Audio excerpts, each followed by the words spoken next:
हर हर महादेव। ओम नमः शिवाय। दोस्तों, सावन का महीना है।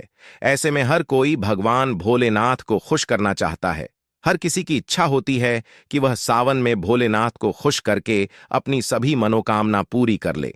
पर कई बार आप लोग कुछ ऐसी गलतियां कर देते हैं या कर बैठते हैं जिससे शिव क्रोधित हो जाते हैं। और यह तो आप सभी जानते हैं कि शिव अगर भोले हैं तो उनका क्रोध भी विनाशकारी होता है। इसलिए अगर आपने या आपके घर में किसी ने व्रत रखा है या आप सावन को पूरे विधि विधान से पूरा करना चाहते हैं, तो आज के इस वीडियो में जो बातें बताई गई है उनको ध्यानपूर्वक सुन के समझ लें।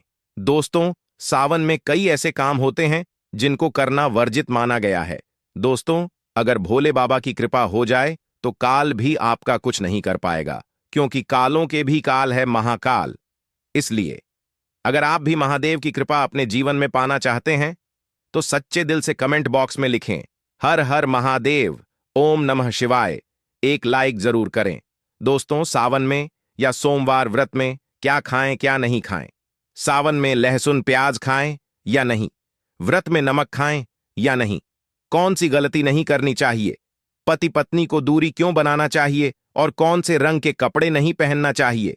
ऐसी कौन सी गलतियां हैं जिसे सावन के दौरान हमें भूलकर भी नहीं करना चाहिए? साथ ही सावन के इस पवित्र महीने में कितने सोमवार पड़ेंगे और सावन की समाप्ति कब है, आइए जानते हैं सब कुछ इस वीडियो में। दोस्तों, सावन का महीना कोई मामूली महीना नहीं होता है। यह महीना साक्षात एक ऐसे प्रेम की सौगात लेकर आता है जो क्योंकि भक्तों को बड़ी बेसब्री से इंतजार रहता है। सावन का महीना इतना पवित्र होता है जिसका आप अंदाजा भी नहीं लगा सकते। सावन का त्योहार भारत में तो मनाया ही जाता है, लेकिन क्या आप जानते हैं विदेशों में भी सावन का पवित्र महीना बड़ी जोरों शोरों के साथ और खुशी के साथ मनाया जाता है। वैज्ञानिक मानते हैं सावन में प्रकृति आपस में बातें करती है और वातावरण सुगम हो जाता है। हरियाली की उत्पत्ति होती है और नए नए बीज उगते हैं और वर्षा आदि होती है। इस मौसम में हरियाली साक्षात महादेव का स्वागत करती है और महादेव से बातें करती। आपको बता दें, शास्त्रों में सावन सोमवार का व्रत जो भी महिला या पुरुष करते हैं तो वो व्यक्ति भगवान भोलेनाथ का सर्वाधिक प्रिय हो जाता है। ऐसे व्यक्ति को भगवान भोले बाबा अपनी शरण में ले लेते। दोस्तों, सावन में कावड़ यात्रा का क्या कहना? शास्त्रों के अनुसार माना जाता है कि सबसे पहले कावड़ यात्रा भगवान परशुराम ने भगवान शिव के समर्पित अपने कांधे पर उठाई थी और तभी से भगवान शिव को प्रसन्न करने के लिए कावड़ यात्रा की जाती। दोस्तों, लेकिन क्या आप जानते हैं सावन में 10 ऐसे नियम हैं जो आपको जानना बहुत ही आवश्यक है। अगर इन नियमों का पालन अगर आप अपने जीवन में नहीं करते हैं तो आपको भगवान शिव के क्रोध का सामना करना पड़ सकता है। आपका पूरा परिवार गरीबी, निर्धनता और बर्बादी का सामना कर सकता है। चलिए पहले जानते सावन के इस पवित्र महीने में कितने सोमवार पड़ेंगे और आपको कितने व्रत रखने हैं। दोस्तों, इस साल सावन का महीना 22 जुलाई 2024 सोमवार से शुरू हो रहा है। इसका समापन 19 अगस्त 2024 सोमवार को होगा। साल 2024 में सावन की शुरुआत और समाप्ति दोनों ही सोमवार से हो रही, जिससे इसका महत्व दोगुना हो गया है। इस बार सावन 2024 में 5 सोमवार और 4 मंगला गौरी व्रत आएंगे। दोस्तों, पहला सावन सोमवार का व्रत 22 जुलाई को रखा जाएगा। दूसरे सोमवार का व्रत 29 जुलाई को रखा जाएगा। तीसरे सावन सोमवार का व्रत 5 अगस्त को रखा जाएगा। चौथा सावन सोमवार का व्रत 12 अगस्त को रखा जाएगा और 5वां सोमवार का व्रत 19 अगस्त 2024 को रखा जाएगा। दोस्तों, भगवान भोलेनाथ आपके घर में स्थायी रूप से वास करने वाले हैं, तो ऐसे में दिल खोलकर भगवान शिव की उपासना और भक्ति में लग जाए। दोस्तों, यह शुभ संयोग 19 सालों के बाद बना है। सावन का पहला सोमवार 22 जुलाई को पड़ेगा। इस दिन आप व्रत अवश्य रखें। भगवान भोलेनाथ आपकी सभी मनोकामनाएं अवश्य पूर्ण करेंगे। सावन की समाप्ति होगी 19 अगस्त को होगी। दोस्तों, अब जान लेते हैं सावन सोमवार के व्रत में क्या खाना चाहिए और क्या नहीं खाना चाहिए। अगर आपने सावन सोमवार का व्रत रखा है तो आप इस दिन सात्विक भोजन ही करें। यह निर्जला व्रत नहीं होता, इसलिए इस व्रत में सेंधा नमक से बनी चीजें खा सकते हैं। अगर आपने फल खाने पर संकल्प लिया है तो नमक भूल कर भी ना खाएं। आप फल वगैरह ही खाएं और कुछ मत खाना। व्रत में बाहर का गन्ने का जूस मत पीना। उसमें नमक पड़ा होता है।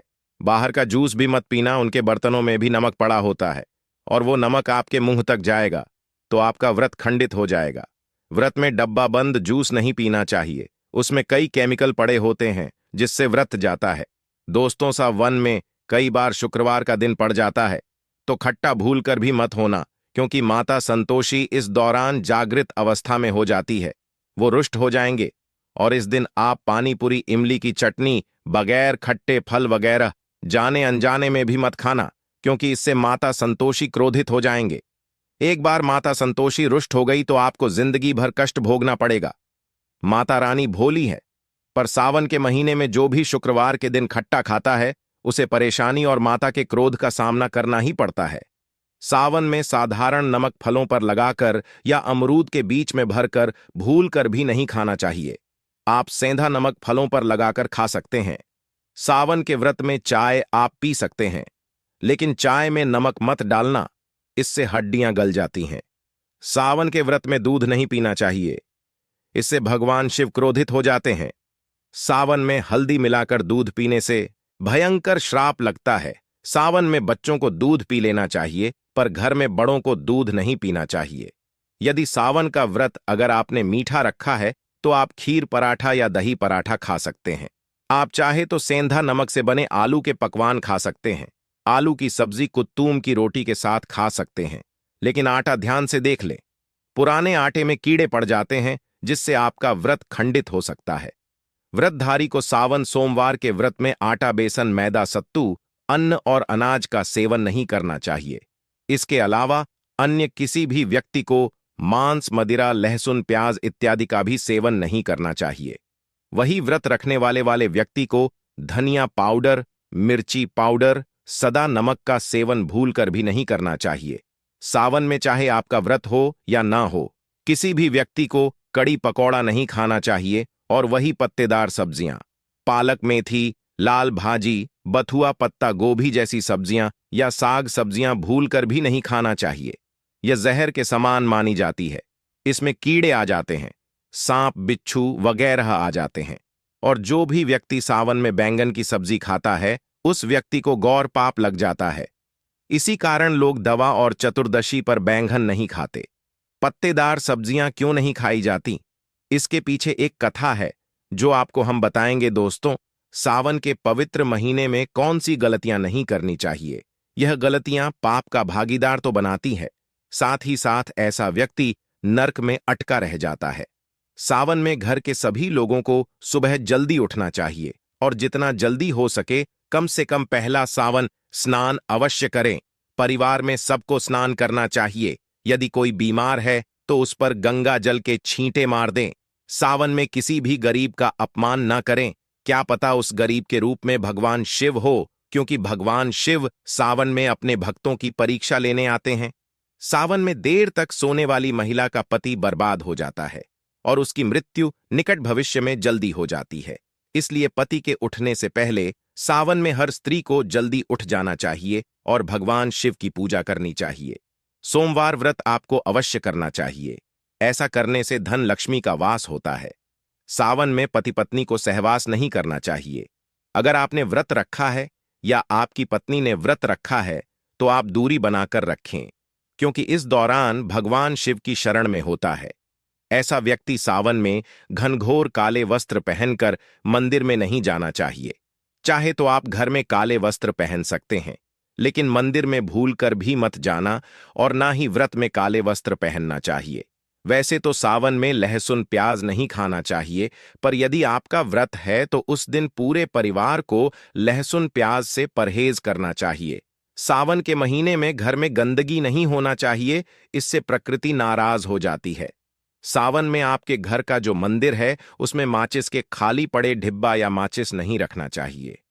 सावन में घर में किसी भी व्यक्ति को गाली नहीं देना चाहिए, चुगली आदि नहीं करना चाहिए, पत्नी को अपशब्द नहीं कहना चाहिए और ना ही पति को अपशब्द कहना चाहिए। इससे भगवान शिव आपको श्राप दे देते हैं। सावन में जो भी व्यक्ति दूध में हल्दी डालकर पीता है उसके ऊपर महाकाल का क्रोध बरसता है। सावन में बाल, नाखून आदि नहीं काटना चाहिए, यह आपको पहले कर लेना चाहिए। कोई ज्यादा समस्या हो तो आप ऐसा कर सकते हैं। पर शिवजी से क्षमा अवश्य मांग। सावन में शरीर पर तेल नहीं लगाना चाहिए। यदि आपका व्रत है तो आप शरीर पर तेल ना लगाएं। माता पिता का सम्मान करना चाहिए, क्योंकि माता पार्वती और पिता भगवान शिव को माना जाता है, इसलिए माता पिता में इन दोनों का वास होता है। माता पिता का आदर करने से भगवान शिव और मां पार्वती प्रसन्न होती। सावन में देवी देवता से जुड़ी कोई भी चीज कभी किसी को मत देना, नहीं तो भगवान शिव आपके घर से सदैव के लिए चले जाएंगे। दोस्तों, अब जानते हैं सावन के इस पवित्र महीने में शिवलिंग पर कौन कौन सी चीजें नहीं चढ़ाना चाहिए, जिससे आपको पाप ना लगे। शिव पुराण के अनुसार शिव भक्तों को कभी भी भगवान शिव को तुलसी, हल्दी और सिंदूर सहित यह 6 वस्तु नहीं चढ़ाना चाहिए। पौराणिक कथा के अनुसार केतकी के फूल ने ब्रह्मा जी के झूठ में साथ दिया था, जिससे नाराज होकर भगवान भोलेनाथ ने केतकी के फूल को श्राप दिया। इसलिए केतकी का फूल शिवलिंग पर नहीं चढ़ाया जाता, और वही नारियल का पानी भी शिवलिंग पर कभी भी अर्पित नहीं करना चाहिए। शंख से जल भी भगवान भोलेनाथ को नहीं चढ़ाना चाहिए। शास्त्रों के अनुसार सुबह 5 बजे से लेकर सुबह 11 बजे तक शिवलिंग पर जल चढ़ाना बहुत ही शुभ और अत्यंत मंगलकारी होता है। कभी भी शाम के समय शिवलिंग पर जल ना चढ़ाएं। शास्त्रों के अनुसार शिवलिंग पर काली मिर्च चढ़ाने से रोगों का नाश होता है। इसके साथ ही सुख समृद्धि की प्राप्ति होती है। घर में कभी भी अंगूठे के आकार से बड़ा शिवलिंग नहीं रखना चाहिए, और शिवलिंग पर जल धारा अवश्य होना चाहिए। भगवान भोलेनाथ को टूटे अक्षत कभी अर्पित नहीं करना चाहिए, इससे शिव क्रोधित हो जाएंगे। सावन के महीने में कटे फटे बेलपत्र शिवलिंग पर कभी अर्पित नहीं करने चाहिए। बेलपत्र की संख्या 3 होना चाहिए। बेल पूरे होना चाहिए, साबुत होना चाहिए। लेकिन आप 6 महीने पुराना बेलपत्र भी शिवलिंग पर अर्पित कर सकते हैं, लेकिन वो कटा फटा ना हो। 6 महीने तक बेलपत्र पवित्र और शुभ माना जाता है। सच्चे दिल से बेलपत्र शिवलिंग पर चढ़ाने से 21 मनोकामनाएं पूर्ण हो जाती। भगवान शिव को दूध में पानी डालकर नहीं अर्पित करना चाहिए, इससे आपको फल भी इसी तरह ही मिलेगा। भगवान शिव को 1 बूंद भी आप अर्पित कर सकते हैं, पर दूध शुद्ध होना चाहिए और आपका मन भी शुद्ध होना चाहिए। शास्त्रों के अनुसार पीतल के कलश से शिवलिंग पर दूध चढ़ाना सबसे उत्तम बताया गया है। धार्मिक कर्मकांड में पीतल के बर्तनों का विशेष महत्व बताया गया है। विवाह आदि के कार्यों में इसीलिए पीतल के बर्तनों का प्रयोग किया जाता है। आपको बता दें, सोमवार को पीतल के कलश से ही शिवलिंग पर दूध से अभिषेक बताया गया है। स्टील और प्लास्टिक से बने बर्तन का प्रयोग न करें। शिवलिंग पर जल चढ़ाते समय वो जल आपके पैरों के पास नहीं जाना चाहिए, अशुभ माना जाता है। उसे लांघना भी नहीं चाहिए, उसे हम जलरी कहते हैं। सावन में जल अपने घर का होना चाहिए। मंदिर से जल भरकर मंदिर में ही अर्पित नहीं करना चाहिए, इससे आपका भाग्य खराब हो सकता है। दोस्तों, सावन में यह चीज खा लेने से दुनिया की कोई भी ताकत आपको धनी होने से रोक नहीं पाएगी। दोस्तों, अगर आपने सावन में यह चीज खा ली तो करोड़पति होते देर नहीं लगेगी, लेकिन सच्चे दिल से ही खाना है। आइए जानते हैं, सावन में शिव भक्तों को शिवलिंग पर चढ़ा हुआ प्रसाद के रूप में धतूरा जरूर खाना चाहिए। इसे आपको ज्यादा नहीं खाना है, बस अपनी जुबान पर हल्का सा टच करना है। ज्यादा खाएंगे तो आप बीमार पड़ जाएंगे, इसलिए बस टच कर लें। आप देखना, आपके अंदर सकारात्मकता का संचार होगा और आपको धनी होने से कोई नहीं रोक पाएगा। दूसरा है बेलफल।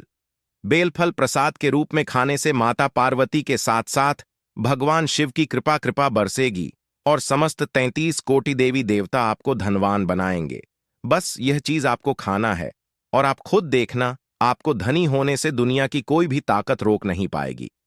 दोस्तों, ये सब जो हम आपको बातें बता रहे हैं, उनका हिंदू पुराणों में आपको साफ साफ प्रमाण मिल जाएगा। इसलिए दोस्तों, अगर आप भी पुण्य कमाना चाहते हैं तो इस वीडियो को अपने सभी हिंदू भाई बहनों के साथ जरूर शेयर कीजिएगा, ताकि सभी अपनी समस्याओं से निजात पा सके। और अगर आप भी किसी समस्या से परेशान हैं तो हमें कमेंट में लिख के बता सकते हैं।